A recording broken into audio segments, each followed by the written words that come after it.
ngayon naman ho ay makakausap natin ang isa sa mga naging sikat no, at tanyag na opposition leaders no, noong panahon ng EDSA at noong martial law, ang dati hong senador na si Senator Rene Saguisag. Magandang umaga ho, Senator. Magandang umaga po naman. Nakita po natin yung celebration Cebu this time, for the first time in our history since 1986. Doon dinala.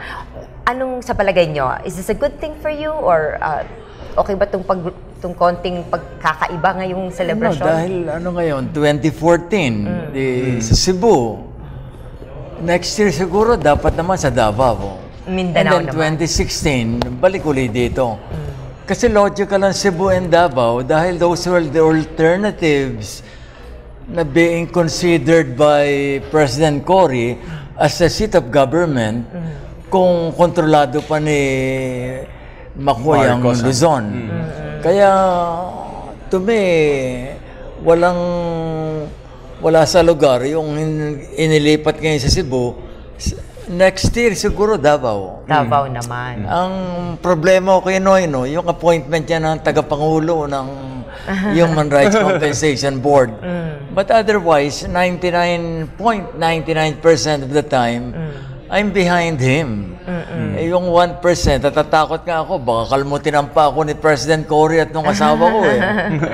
Sabi po kasi niya kanina, sinagot niya yun kung ba't si Lina Sarmiento, you are criticizing his appointment. Because it's illegal. Under the law, it can only be someone who had a record of opposing martial law during the regime of Mr. Marcos. Kasi po, halos ilang taon na daw po ang mga nag-oppose noon. Sobrang may edad na. So baka, yun sabi niya kanina, baka hindi na nila kaya. Kung hindi susundin ng Pangulo ang batas, if he'll be the #1 scofflaw, saan tayo mapupunta? The President should set an example in following the law. At yan ang diniday namin ni Joker at ang iba pang mga kasama. Nandun sa Section 8B, not anybody but someone with a deep understanding and a sustained record against martial law nung panahon ni Maoy. Kaya ang tinatanong ko sa kanila, hindi naman ako tumututol kay Ginang Lina, whom I do not know, and I have the highest respect for her. Sabihin ko anong record ng opposition nung panahon ng kadiliman. Dahil yun ang nasa batas kung babastusin ng Pangulo, anong mangyayari sa atin? 2 taon lang po ang ibinigay sa committee But, na to. ang appointment na delay Oo. Pero talagang 2 years lang. Yun naman pwede ma-extend kung kailangan. Para sa 2016, pinag-uusapan pa yun. Baka mag-ambisyon si Bongbong na tumakbo Kaya ang pag-uusapan, yung kawalang hiya ng pamilya, noong umiira lang, walang habag na batas militar. Yan nga po ang nais kong tunguhin ngayon, kasi yung mga kabataan parang pag nabinasa nyo yung mga isinusulat sa Facebook, sa Twitter, sa kung saan sa online media, parang nababaliktad na yung history natin.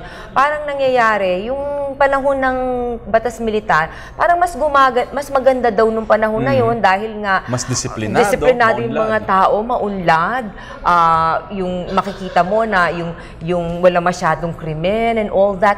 Parang hindi kasi since hindi pa sila buhay noong mga panahon yun, hindi nila naramdaman yung talagang tunay na nangyayari. Parang panlabas lamang na anyo. How do you react to that? Well, ang umpisa niyan, talagang nang unang umiralya walang habag na batas militar, talagang para nung panahon ng Hapon, may collective fear and reign of terror talaga Bawal ang mahaba ang buhok. Bawal ang lumabag sa curfew. Kaya tuwa-tuwa ang mga misis. Maagang umuwi si mister Pero yun nga, unang natuklasan na tinagpas sina Eman Lacaba, sina Edgar Hopson, ang daming tinepok among the best and the brightest, who should have been the senators, congressmen, mayors, and governors today. Kaya nasira yung natural evolution of leadership. Kaya at yun nga, Ang umimprove lang ang buhay, yung mga Marcoses at mga cronies. Kasi sabay silang naging diktador ni Lee Kuan Yew. Pero si Lee Kuan Yew hindi nagpayaman. Talagang pinaganda ang buhay ng pangkaraniwang Singaporean. Kaya ngayon talagang respected all over the world. While ang pangalan ng Marcos talagang detested all over the world. Record sa kleptocracy, sa pagnanakaw. At saka, imagine na naging biktima ng karahasan ng batas militar, mga 70,000 at least. And 10,000 of them were recognized by the Hawaii. Gusto ba natin yun? Gusto ba nating kamukha ni Herman Lagman and others? Dudukutin na lang hanggang ngayon, hindi alam ng mga Lagman kung saan nalibing yung kapatid o anak nila.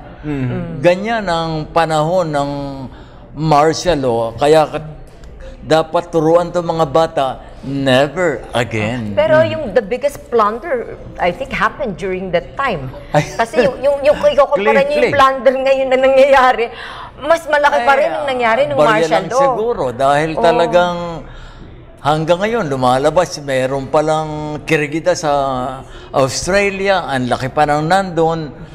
Kaya hanggang ngayon, ang buhay nila, buhay ng mga senior, dahil sa pandarambong nila eh. Pero bakit yung epekto nito, yung pag lumalabas sa dyaryo ito, hindi kasing tindi ng epekto sa mga tao ng itong Napoles case, let's say? Bakit?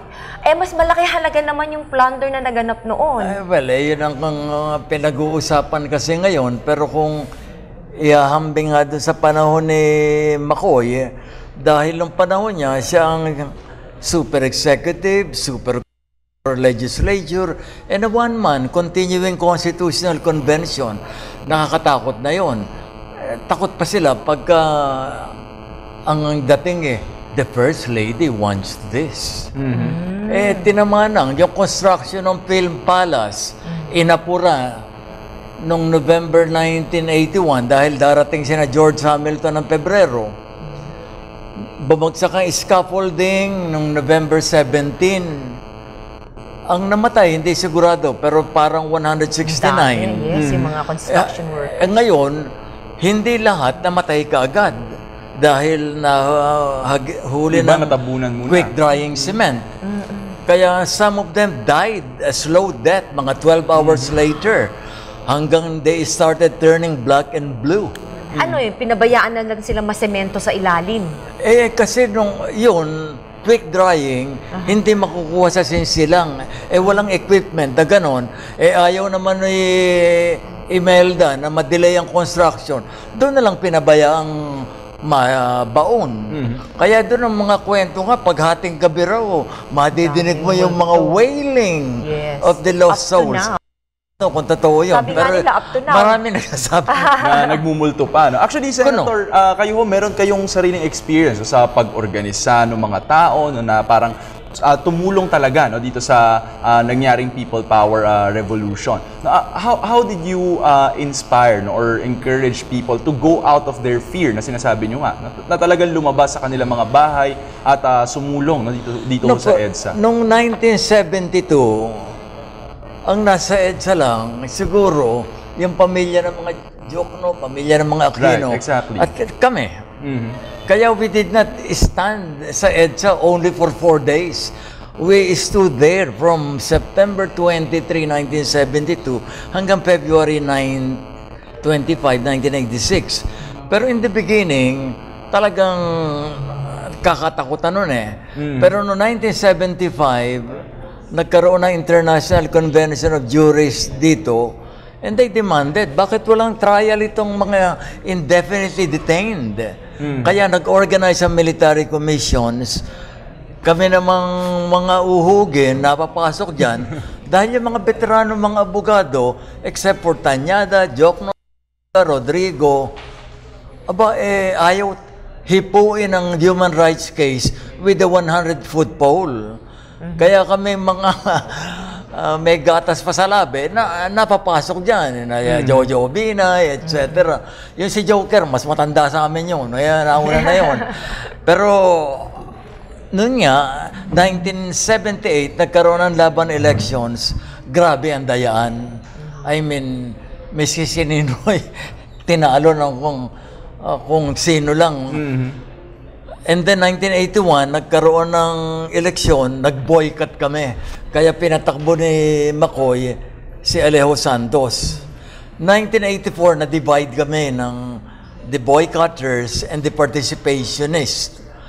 Pero yun naman, hindi rin siguro nagkamali yung mga sumali dahil many of them won Sa Pusyong Bisaya, in Cebu, all the opposition candidates won.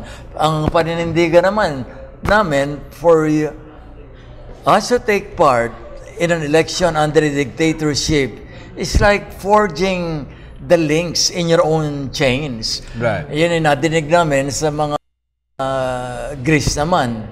Pero noong 1985, nagulat nga kami, biglang sinabi ni McCoy, I'll call for snap elections.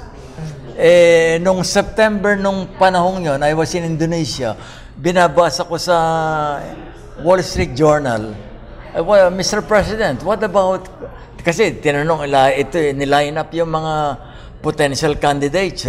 What about Cory Aquino? Ang sagot ni Bossman Cory who? Ayun, dahil talagang plain housewife. Nung madikit-dikit na talaga eleksyon, the only one na ang tingin namin may chance na who could unite was Cory. But Doy did not agree. Kaya pareho sila nag-file ng certificates of candidacy. But yun nga, talagang most patriotically, Doy, at the last minute, sacrificed his own ambitions and again filed a certificate of candidacy towards midnight. Cory Doy na. Vice President ka. Yeah, and then Presidential na siya. tumawag sa akin si Uncle Joby Salonga, pamangkin, ikaw ang napupusuan ni Cory na maging tagapagsalita niya. I waited for the call. Hindi naman tumatawag. Nagkita kami ni Mary Nicolas sa Mondragon. Ba't hindi ka ba nagre-report? Hindi naman ako tinatawagan ng ari. Ikaw naman, alam mo na yun. Understood na yun.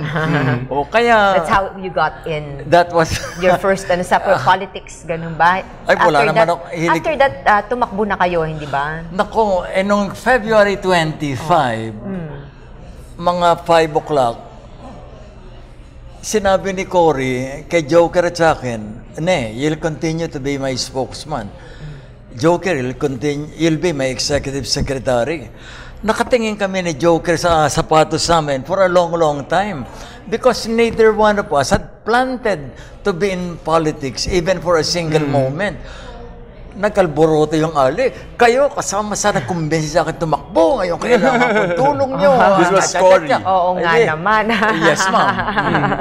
Yun ang istorya kung paano kami nung mga panahon yun, noong Pebrero.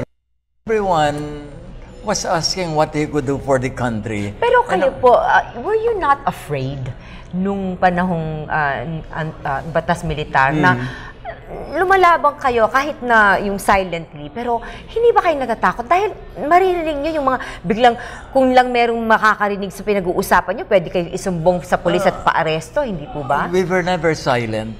Oh. We always spoke out. Kaya, yun nga lang, na-train namin ang sarili namin na magaling magkunwari na hindi kami takot, kahit talagang takot kami. But it was important to set an example to others. Kaya from September 23, 1972, talagang I was among those who openly said na talagang we cannot have this. At yun, pinanganak yung panganay ko nung October 72. Kaya nagpunta kami sa Karame nung September. Si Dulce, 8 months preggy. Yun nga, I promised to my son na ikaw pinanganak na alipin. But you will not that way. Kaya I was vocal from the beginning. Ang palayaw niya, Rebo.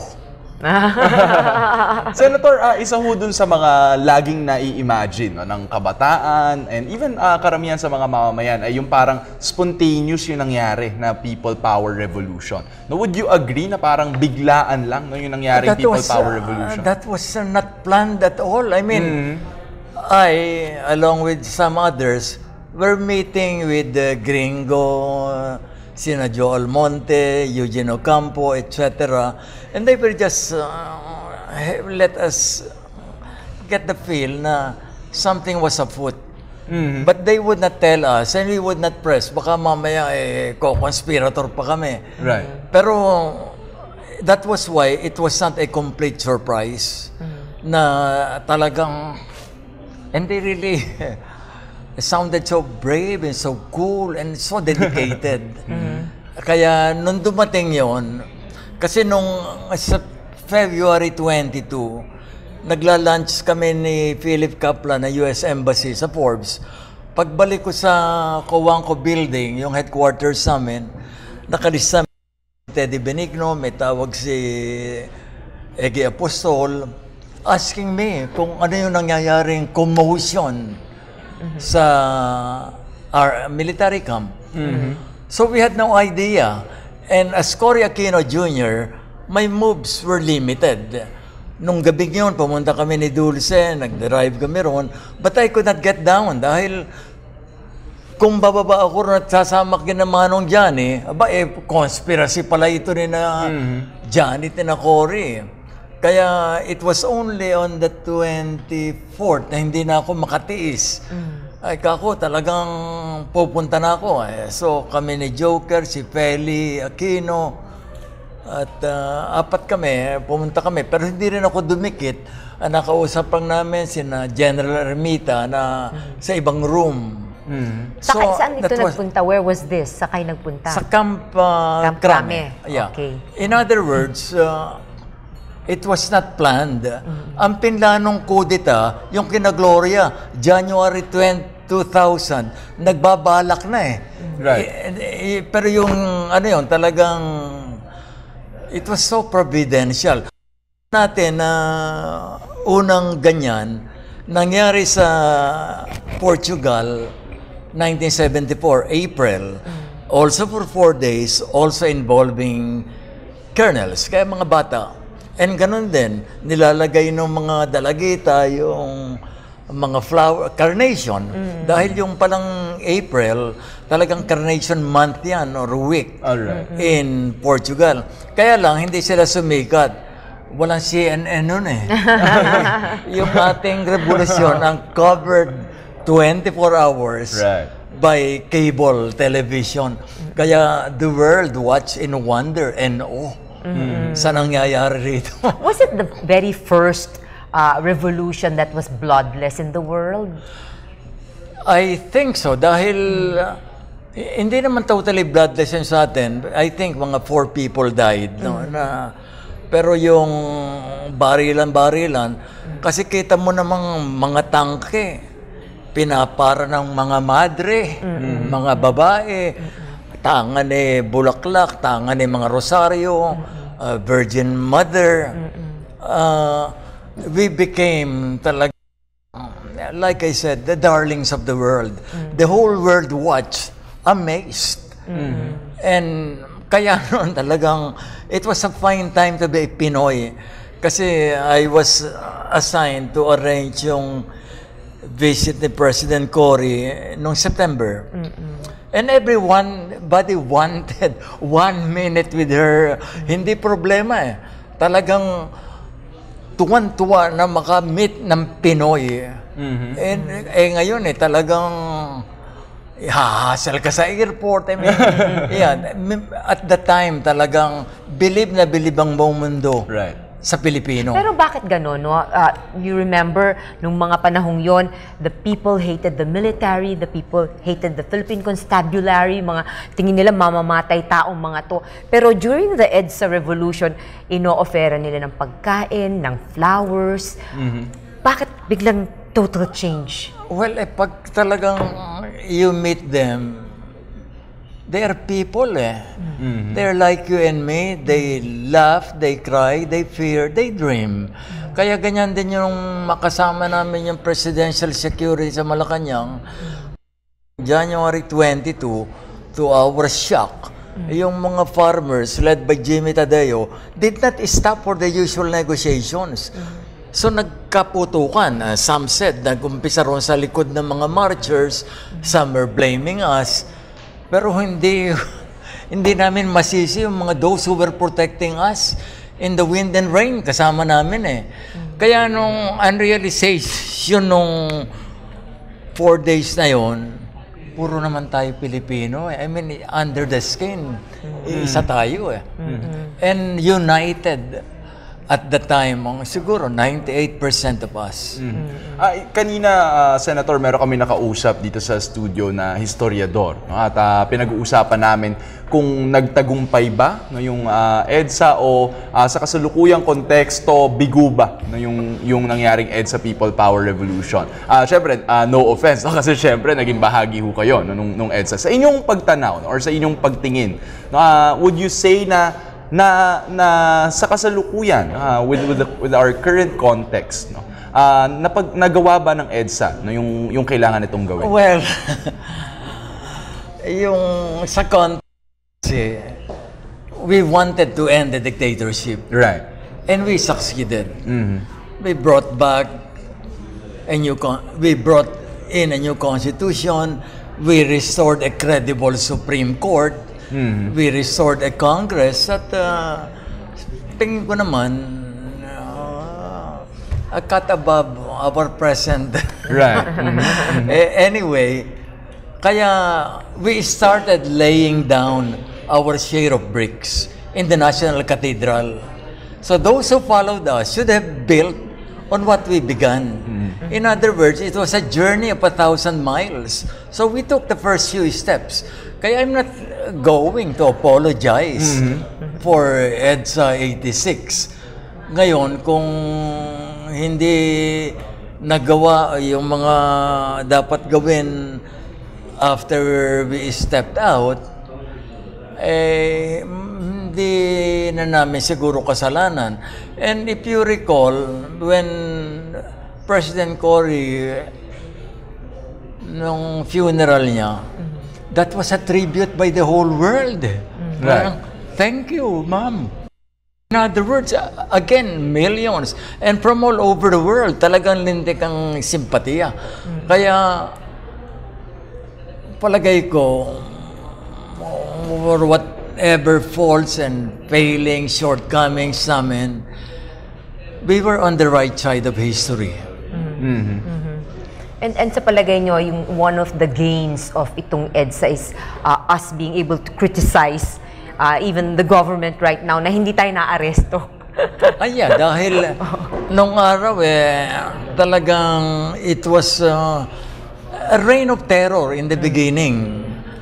Kaya ngayon, we are free to do and say what we want. Parang better in na itong demokrasya kaysa yung diktadorya. Kaya I think we should not let up and teach the young. Dahil tumanggap ako last week from Angela Stuart Santiago, yung EDSA 1. It's a thick volume, about 300 to 400 pages. Yan sana 600 pesos, no? Affordable. Dapat yan, pamudmud sa mga kabataan to find out why are we honoring President Cory, President, or rather, Ninoy, what was their experience, etc. Dahil otherwise, yan ang sabi ni Santayana nga, those who do not remember the past are condemned to repeat it.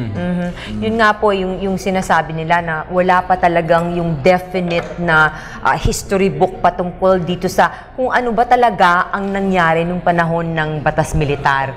Dahil hindi pa nailalabas yung lahat ng mga detalye. Nandun pa daw, kakasubmit pa lang sa CHR eh.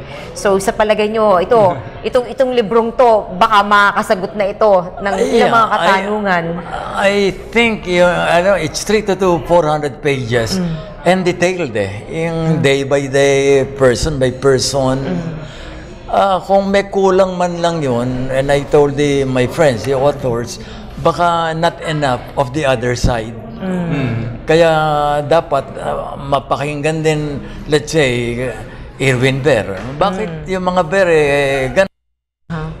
Pag yun nakasama, then that will be the definitive book on it, which should be ready on the 30th anniversary in 2 years' time. Pero yun nga, okay sa Cebu ngayon, sa Davao siguro next year, and then balik uli sa EDSA, bongga, 2016. Pero yun nga po, yung sinasabi nila, itong pagdiriwang natin ng EDSA, no, na iba this year. Pero like every year, we try to find a meaning, parang deeper meaning kung bakit kailangan nating i-celebrate. And this year, parang people are saying, talaga palang kailangan mahalaga i-celebrate dahil may mga, yun nga, nakaka-alarma yung mga posibilidad na maiba ang history na maibibigay ng ating mga kabataan ngayon sa mga susunod na henerasyon. Kaya mahalaga yung itong pagkakaroon ng yung totoong paglalahad ng mga kaganapan noong mga panahong yun. Dahil nga noong mga panahong yun, panay propaganda, yung inilalabas tuloy, yung mga tao noon na naniwala doon sa propaganda, yun ang ibinabahagi doon sa kanilang mga anak. So, kapag ganun po ba, ano bang dapat gawin ng ating, is it yung mga guro ang dapat, yung mga anak, i-correct nila yung matatanda? Paano? Kasi yung mga teachers, vital ang role dyan. Dahil sabi nga ni Henry Brooks Adams, a teacher affects eternity. Hanggang ngayon, hindi ko makalimutan yung mga natutunan ko sa Makati Elementary School from my excellent, patriotic, dedicated teachers. At dito rin, yun nga, talagang idein natin yung selflessness, yung asking what we could do for the country and not what the country could do for us, and the readiness to die on our faith than live in shame on bended knees. Siguro, Senator, manghingi na rin kami sa inyo ng mensahe para sa ating mga tagapanood ngayong 28th celebration ng anniversary ng EDSA. Okay. If you have any closing message po, no, Senator. Well, yun nga na gaya ng nasabi po namin kanina, suriin kung ano yung pangyayari nung 4 na araw na yon, and the millions were heroes. No? Forget yung mga kamukha ng mga Aquino, mga Jokno, and some of us who were at EDSA since 1972. Kasi nung panahon 72, si Manong Eddie tsaka si Manong Johnny were at EDSA on the wrong side.